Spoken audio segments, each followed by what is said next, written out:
वालेकुम अस्सलाम वरहमतुल्लाहि वबरकातुहू। इंस्टॉलमेंट यानी किस्तों पर कारोबार करना जायज़ है। जो दो तरीके आपने पूछे कि उसकी ओरिजिनल पे भी फ़र्ज़ करो एक चीज़ की 10,000 रुपये है तो 10,000 रुपये भी इंस्टॉलमेंट में भी हुई 10,000 भी मिलते हैं, तो ये भी ठीक है।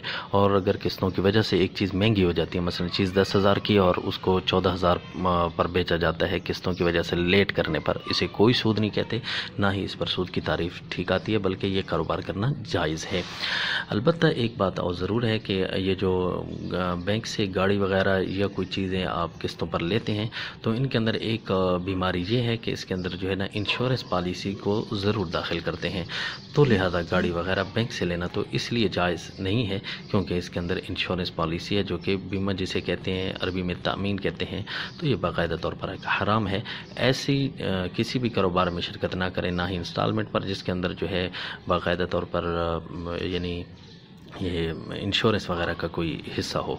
तो बाकी अगर वो पाक और शफाफ मामला हो, एक चीज़ 10,000 की है वो किस्तों पर 14,000 15,000 की बेचते हैं, मार्केट रेट के मुताबिक है, तो बेशक जायज़ है, ये कोई सूद नहीं होता। अस्सलाम।